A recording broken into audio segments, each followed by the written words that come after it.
Hello friends, welcome back to our YouTube channel GK with me. तो आज के इस वीडियो में मैं आपके साथ डिस्कस करने वाली हूँ एचएसएससी सीईटी की प्रिपरेशन हम कैसे करेंगे, इसका कंप्लीट सिलेबस क्या रहेगा, इसमें कौन से टॉपिक्स आपके लिए मोस्ट इंपॉर्टेंट हो सकते हैं।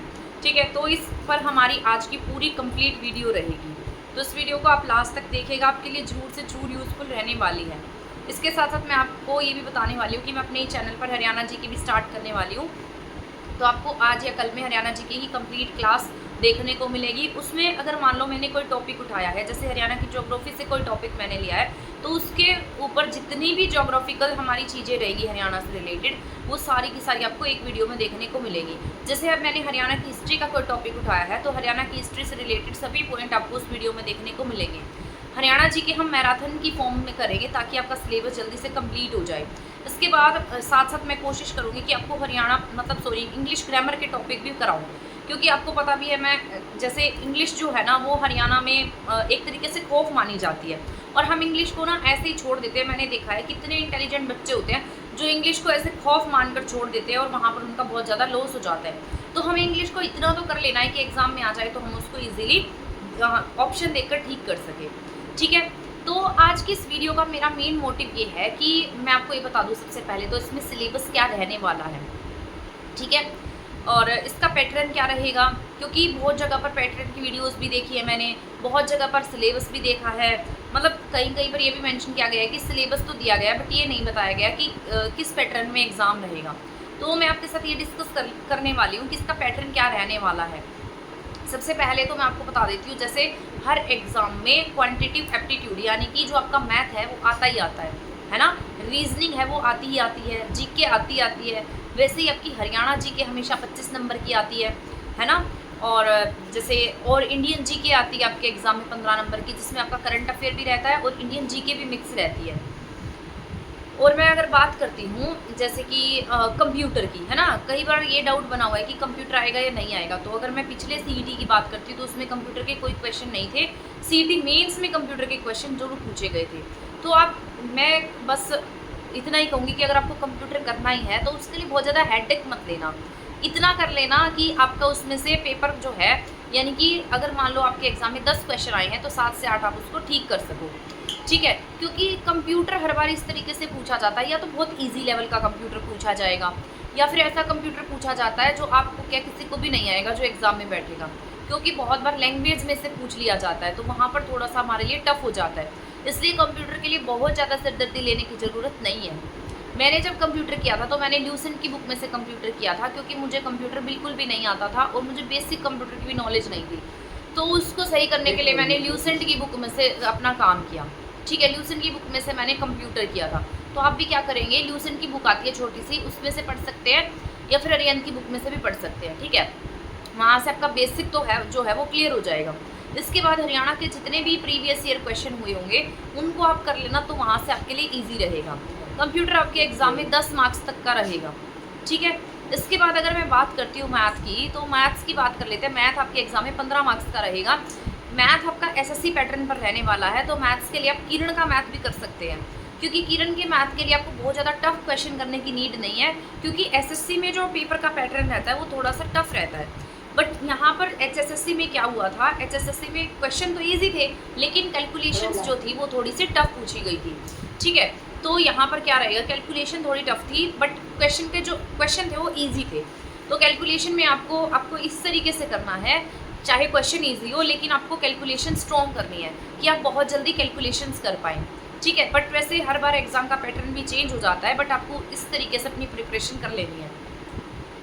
क्वेश्चन के जो मतलब लेवल है वो बहुत ज़्यादा टफ नहीं रहेगा, मॉडरेट लेवल रहेगा। जैसे आप एसएससी के क्वेश्चन करते हैं जो प्रीवियस ईयर में आए हुए हैं, आप देखेंगे कि बहुत इजी क्वेश्चन है, तो उनके तरीके से आप अपनी प्रिपरेशन कर सकते हैं। तो मैथ्स जो है 15 नंबर का रहेगा। अगर मैं मैथ्स के टॉपिक की बात करती हूँ तो जैसे हर बार एग्ज़ाम में कौन से टॉपिक पूछे जाते हैं, हर बार एग्ज़ाम में जैसे आपके पार्टनरशिप का टॉपिक पूछा जाता है, प्रॉफिट लॉस का टॉपिक पूछा जाता है, CISI में से तो पक्का पूछा जाता है, अलजेब्रा में से 1-2 क्वेश्चन जरूर आते हैं। एक वो क्वेश्चन आता है √x - 1/√x की वैल्यू 4 दे रखी है, तो इसके बाद बताइए x - 1/x की वैल्यू क्या होगी। इस तरीके का क्वेश्चन पक्का एग्जाम में आता है, HSSC का फेवरेट क्वेश्चन है ये। ठीक है। अगर मैं ट्रिग्नोमेट्री की बात करती हूँ तो ट्रिग्नोमेट्री में से आपको 1 या 2 ज़्यादा से ज़्यादा क्वेश्चन देखने को मिलेगा, अदरवाइज ट्रिगो को आप थोड़ा बहुत भी अगर जानते हैं तो आप कर सकेंगे। ठीक है, उस पर आपको बहुत ज़्यादा टाइम वेस्ट करने की नीड नहीं है। तो जो भी मैं, और एवरेज का टॉपिक जो है उसमें से क्वेश्चन पक्का आता है। एवरेज भी एचएसएससी का फेवरेट टॉपिक है। टाइम एंड वर्क जो है एचएसएससी का फेवरेट टॉपिक है। एक वो टॉपिक रहता है जैसे टाइम एंड वर्क का हो गया है ना, जो टाइम वाला टॉपिक होता है उसमें से क्वेश्चन जरूर आते हैं, तो वो आपका मोस्ट इंपॉर्टेंट रहता है। और अगर मैं और टॉपिक की बात करती हूँ तो जैसे सर्कल में से कई बार सम आ जाते हैं, 1-2 सम आपके ज्योमेट्री में से आ जाते हैं, जो वो 1-2 सम उसमें से आएंगे। वो जो टॉपिक रहता है एंगल वाला है ना, उसमें से आपके बहुत बार क्वेश्चन देखने को मिलते हैं। तो ये जो जितने भी टॉपिक मैंने आपको बताए हैं इनको आपको बहुत अच्छे से करना है। आप देखना, अगर आप इनको अच्छे से कर लेते हैं तो आपको ज़्यादा और कुछ पढ़ने की नीड भी नहीं पड़ने वाली है, आप इजीली इनको अटेम्प्ट कर देंगे। तो यहाँ से आपका ये इंपॉर्टेंट रहता है, ठीक है। और जो आपके अलजेब्रा के कुछ टॉपिक रहते हैं, जो ये वैल्यू वाले टॉपिक होते हैं, इंसर्ट वाले टॉपिक हैं, ठीक है, कर्व्स वाले टॉपिक है, जैसे क्यूब वाले टॉपिक हैं, और इसके साथ साथ जैसे अंडर रूट वाले टॉपिक है, इनमें से भी कुछ बेसिक क्वेश्चन कई बार इजी लेवल के पूछ लिए जाते हैं। और एक वो जो फैक्टर्स वाला टॉपिक होता है उसमें से भी ज़रूर पूछा जाता है, तो उसको भी ज़रूर करके जाइएगा, ठीक है। तो मैथ्स के मैंने जितने टॉपिक्स थे आपके साथ यहाँ पर डिस्कस किए हैं, इनमें से अगर आप इनको भी अच्छे से कर लेते हैं ना, तो भी आपके लिए मोस्ट यूज़फुल हैं, और इनमें से एग्जाम में ज़रूर क्वेश्चन आता है। इनसे बाहर आपको कोई टॉपिक देखने को नहीं मिलेगा, ये सबसे मोस्ट इंपॉर्टेंट टॉपिक्स होते हैं। कई बार तो एक टॉपिक में से 2-2 क्वेश्चन भी देखने को मिल जाते हैं, है ना। और जैसे आपका एग्ज़ाम शिफ्ट में होता है तो कई बार तो शिफ्ट के पैटर्न पर ही एग्ज़ाम पूछ लिया जाता है। जैसे पहली शिफ्ट में क्या आया था उसी पैटर्न पर दूसरी शिफ्ट का पेपर भी पूछ लेते हैं, है ना। इसके बाद अगर मैं सेकंड बात करती हूँ, जैसे कंप्यूटर का बता दिया मैंने आपको, मैथ्स का बता दिया, है ना। मैथ के बाद अगर मैं इंग्लिश की बात कर लेती हूँ, मोस्ट इंपॉर्टेंट है। इंग्लिश भी 15 नंबर की देखने को मिलती है, पर जब हमारा सीईटी का एग्ज़ाम हुआ था तो 15 नंबर की इंग्लिश नहीं थी, शायद 10 नंबर की इंग्लिश पूछी गई थी, ठीक है। तो अगर मैं इंग्लिश के टॉपिक की बात करती हूँ तो इंग्लिश में मोस्ट इंपॉर्टेंट टॉपिक्स मैं आपको बता देती हूँ। इंग्लिश में जैसे आपके मोस्ट इंपॉर्टेंट है नरेशन का टॉपिक, हमेशा पूछा जाता है। एक्टिव पैसिव वॉइस का टॉपिक हमेशा पूछा जाता है, ठीक है। मोडाल्स पूछे जाते हैं, टेंस में से हमेशा पूछा जाता है, वर्ब में से हमेशा पूछा जाता है, ठीक है। जैसे ट्रांजिटिव है, इंट्रांजिटिव है, इनमें से पूछा जाएगा। इसके बाद अगर मैं बात करती हूँ, नाउन में से पूछ लेता है, और प्रोनाउन के टॉपिक में से क्वेश्चन आ जाता है। आइडम एंड फ्रेजेस जरूर आती हैं, और जैसे एंटोनिम्स सिनोनिम्स में से आ जाता है, स्पेलिंग एरर में से आ जाता है, PQRS में से आ जाता है, ठीक है। ये कुछ इंपॉर्टेंट टॉपिक है जो मैंने आपके साथ में शेयर किए हैं। इनमें से एग्जाम में हर बार क्वेश्चन आते हैं। आप चाहे एसएससी के एग्ज़ाम उठाकर देख लो, प्रीवियस ईयर HSSC के एग्ज़ाम उठाकर देख लो कि आपके हरियाणा में इंग्लिश का क्या लेवल आपसे पूछा जाता है। तो जिसने भी इंग्लिश को बहुत अच्छे से पढ़ा है उसे तो बहुत ईजी लगेगी, लेकिन मुझे लगता है हरियाणा में बच्चों को इंग्लिश का बहुत ज़्यादा खौफ रहता है ना। तो इंग्लिश को आपको ज़्यादा हेडेक लेने की ज़रूरत नहीं होती किसी भी चीज़ को, ठीक है ना। इंग्लिश को बहुत बेसिक तरीके से पढ़ना है। जैसे हमारे आसपास आप देखेंगे 6ठी 7वीं 8वीं 9वीं 10वीं में आपके आसपास बच्चे पढ़ते होंगे। आप क्या करें, एक दिन उनकी गाइड ले लो, एक दिन 6th क्लास की गाइड ले लो इंग्लिश की, उसके पीछे जितने टॉपिक्स हैं उनको कर दो, आर्टिकल कर दो, है ना। आर्टिकल में से भी बहुत बार क्वेश्चन पूछता है HSSC, ठीक है। टेंस का टॉपिक कर दो, एक्टिव पैसिव वॉइस कर दो, बहुत ईजी तरीके से दिए होते हैं, बहुत। उसको हम बच्चों को पढ़ा भी सकते हैं। अगर हम उनको पढ़ाएंगे तो हमारा टॉपिक अपने आप क्लियर हो जाएगा। तो इस तरीके के टॉपिक्स आप मल्टीपल टाइम्स करेंगे, 2-3 बार भी आप उन टॉपिक को कर लेते हैं, और उसके बाद उनकी एक्सरसाइज कर देते हैं।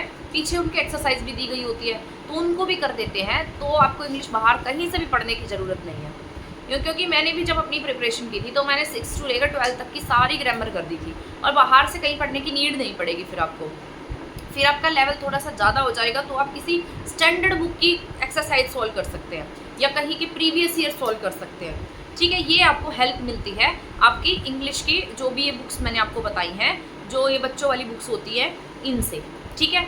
तो भी मैंने आपके साथ डिस्कस कर लिया है इंग्लिश के बारे में, मैथ के बारे में, और कंप्यूटर के बारे में। अगर अब मैं बात करती हूँ हिंदी की, ठीक है, तो हिंदी तो आपके हरियाणा के एग्जाम में बहुत इजी पूछी जाती है, बहुत ही इजी लेवल की हिंदी के क्वेश्चन आते हैं। हाँ, कोई 1-2 बार एक्सेप्शन रहा होगा जब HSSC ने मतलब लिटरेचर वगैरह पूछा होगा, तो वो भी आपके लिए तो क्या, वो तो सबके लिए ही ऐसा रहा था, है ना। तो वो तो लक की बात हो जाती है। लेकिन अगर हम हिंदी की बात करते हैं HSSC के एग्ज़ाम्स की, तो उन्होंने क्या पूछा, जैसे कौन सा टॉपिक पूछता है HSSC, एक संधि का टॉपिक जरूर पूछता है, संधि में से जरूर क्वेश्चन आता है, समास में से जरूर क्वेश्चन आता है, संज्ञा में से क्वेश्चन आता है, ठीक है। और कौन लोकोक्तियों में से, और विपरीतार्थक शब्द में से, ठीक है, समानार्थक शब्द में से, पर्यायवाची शब्द में से। और जैसे वो गिनती वाले टॉपिक होते हैं, जैसे हिंदी में 87 लिखा है तो बताओ ऐसे 4 मिलान वाले शब्द दे देगा और इसमें से आपको मैच करना होगा 87, 88, 39, 38, इनमें से कौन सा सही है। तो इस तरीके के क्वेश्चन पूछे जाते हैं हिंदी में। हिंदी के बहुत ईजी टॉपिक रहते हैं, हिंदी में बहुत आसान से टॉपिक पूछे जाते हैं। तो हिंदी के लिए बहुत ज़्यादा हेडेक मतलब वही जो भी आपका पैटर्न मैं बता रही हूँ हिंदी के लिए 6 to 12 की बुक्स वाला फॉलो कर लो, वहाँ से इजीली कर पाओगे, क्योंकि मैंने तो हमेशा उसी चीज़ को फॉलो किया है और मैं आपको भी वही बता रही हूँ, ठीक है। इसके बाद अगर मैं आपके साथ में डिस्कस कर लेती हूँ जीके के बारे में, इंडियन जीके, ठीक है। 15 नंबर में इंडियन जीके की बात कही गई है। तो इंडियन जीके की अगर मैं बात करती हूँ तो इंडियन जीके में आपका करंट अफेयर्स भी रहता है, आपकी इंडियन जीके भी रहती है। करंट अफेयर में आपको 2 या 3 क्वेश्चन देखने को मिलेंगे, इससे ज़्यादा आपको नहीं देखने को मिलेगा। उसमें जो इंडियन जीके है उसमें आपकी साइंस भी रहेगी, उसमें आपके पॉलिटी भी रहेगी, आपकी हिस्ट्री भी रहेगी, है ना, आपकी ज्योग्राफी के क्वेश्चन भी रहेंगे। तो ऐसे थोड़े थोड़े क्वेश्चन हर सब्जेक्ट से रहते हैं, एक एक दो क्वेश्चन हर सब्जेक्ट से रहता है। जैसे पॉलिटी से कुछ भी पूछ लेगा, है ना, हिस्ट्री में मॉडर्न हिस्ट्री से पूछ सकते हैं, एंशिएंट से पूछ सकते हैं, ज्योग्राफी में भारत का भूगोल है ना उससे ज़्यादा क्वेश्चन पूछे जाते हैं। तो अगर मैं आपके साथ डिस्कस करती हूँ तो आपको भारत के भूगोल पर ज़्यादा फोकस रहना है बजाय कि विश्व के भूगोल से। जो इसमें इंडियन ज्योग्राफी ज़्यादा पूछी जाती है, ठीक है। तो ये सब करना है आपको इंडियन जीके के लिए। करंट अफेयर की अगर मैं बात करती हूँ तो करंट अफेयर को आपको अभी से नहीं करने लग जाना है। करंट अफेयर के लिए आप किसी भी चैनल को फॉलो करेंगे और क्या करेंगे उसके लिए पिछले मतलब जैसे जो मैराथन्स क्लासेस कराई गई होंगी उनको ही कर लेना, वहाँ से ही आपको सही हो जाएगा। अगर आना होगा तो उसी में से आ जाएगा, नहीं आना होगा तो करंट अफेयर बहुत ज़्यादा वाइड हो जाता है, कितना सारा करंट अफेयर करोगे, उसमें टाइम वेस्ट करने की बजाय आप अपनी जीके पर फोकस्ड रहें, पॉलिटी पर फोकस्ड रहें, हिस्ट्री पर फोकस्ड रहें। ये सारी हिस्ट्री भी मैंने करा रखी है, पॉलिटी भी मैंने करवा रखी है, ठीक है। ज्योग्राफी के भी टॉपिक्स कराए हुए हैं, साइंस के भी टॉपिक्स कराए हुए हैं, वो चंडीगढ़ पीआरटी के नाम से आपको देखने को मिलेंगे। लेकिन जीके जो होती है वो सभी एग्जाम पेपर में सेम रहती है ना। तो इस पेपर के लिए भी सभी टॉपिक सेम रहेंगे, तो जिसका मन करे उस प्लेलिस्ट को खोलकर सारे टॉपिक्स पढ़ सकता है, वो उसके लिए गोल्डन चांस है, ठीक है। अब बात कर लेते हैं आपके हरियाणा जीके की। अगर मैं हरियाणा जीके की बात करती हूँ तो आप हरियाणा जीके में तो आप सभी धुरंधर बने हुए हैं, है ना, सभी को हरियाणा जी कितने अच्छे से आती है। और कभी कभी तो बच्चे कुछ बोल भी देते हैं, कमेंट में भी बोल देते हैं कि यूट्यूब पर तो पता नहीं कितने हरियाणा जीके करवा रहे हैं, पता नहीं क्या करवा रहे हैं, है ना। तो अगर करा रहे हैं तो आप भी उसको कर सकते हो, आप भी करने लग जाओ। तो यही मैं आपको बताने वाली हूँ हरियाणा जीके के लिए। जिसने बिल्कुल भी हरियाणा जीके नहीं पढ़ी है ये वीडियो उनके लिए है, ये बातें उनके लिए हैं। जिन्होंने पहले से बहुत बार रट्टे लगा रखे हैं और फिर भी उनका पेपर पास नहीं हो रहा है तो वो भी ध्यान से सुन लेना, ठीक है। तो ऐसे किसी को उल्टा सीधा बोलने से अच्छा बातों को ध्यान से सुनो, जिस वजह से आप पहले रह गए थे उन वजह से अब की बार ना रहो, ठीक है। ये सारी बातें आपको ज्ञान देने के लिए नहीं होती हैं, आपकी जहाँ पर गलतियाँ रह गई थी उन सब चीज़ों को सुधारने के लिए होती हैं, ठीक है ना। तो मैं आपको बता रही हूँ हरियाणा जीके में आप हरियाणा के 22 डिस्ट्रिक्ट पढ़ेंगे पहले, या फिर आप हरियाणा के परिचय से भी स्टार्ट कर सकते हैं कि हरियाणा की उत्पत्ति कैसे हुई, उसके बाद हरियाणा में इतनी डिस्ट्रिक्ट बनी, इतने ये बने, इस तरीके से भी पढ़ सकते हैं। हरियाणा की ज्योग्राफी, हरियाणा की हिस्ट्री, हरियाणा की पॉलिटी, हरियाणा का आर्ट कल्चर, ठीक है, ये सब तो पढ़ेंगे, हरियाणा की डिस्ट्रिक्ट्स भी पढ़ेंगे। तो इस तरीके से आप हरियाणा जीके कर सकते हैं। और हरियाणा का करंट अफेयर की बात करते हैं तो आप डेली भी कर सकते हैं, वीकली भी कर सकते हैं, और उसको मंथली भी कर सकते हैं, जैसे आपका दिल चाहे। तो ये सारा का सारा डिस्कशन रहा मेरा हरियाणा सीईटी को लेकर। फिर चाहे ग्रुप सी हो चाहे ग्रुप डी हो, अगर आप ग्रुप सी की तैयारी कर रहे हैं तो मुझे लगता है आप मतलब तो ग्रुप डी का भी पेपर देंगे जिसकी जॉब नहीं लगी हुई है, तो पेपर तो दोनों ही देंगे, तो दोनों के लिए सेम प्रिपरेशन जैसा रहता है। ऐसा कुछ नहीं होता है कि ग्रुप डी में मैंने ज़्यादा पढ़ लिया, ग्रुप सी में मैंने कम पढ़ा। तो मैं तो दोनों के लिए सजेस्ट करूँगी कि आपको कुछ छोड़ना नहीं है। अगर आप ग्रुप डी का पेपर दे रहे हैं तो भी आपको ग्रुप सी के लेवल की तैयारी करनी चाहिए, क्योंकि तैयारी एक ही बार होती है और जिस बार हम उसे कर लेते हैं, तैयारी को कर लेते हैं, तो फिर वो सभी पेपर्स में काम भी आती है। तो आपको भी उसी तरीके से प्रिपेयर रहना है, और यही बताना था मुझे आज की इस वीडियो में। तब तक आप चैनल के साथ बने रहें। नेक्स्ट वीडियो में मैं नेक्स्ट टॉपिक आपके साथ शेयर करूंगी, नेक्स्ट स्ट्रेटेजी शेयर करूंगी, हरियाणा जीके की मैराथन क्लासेस लेकर आऊंगी, तो चैनल के साथ बने रहिएगा, ठीक है। साथ साथ इंग्लिश के टॉपिक्स कराने की भी मैं आपको कंप्लीट कोशिश करूंगी। तब तक आप चैनल के साथ बने रहें। थैंक यू, धन्यवाद, बाय बाय।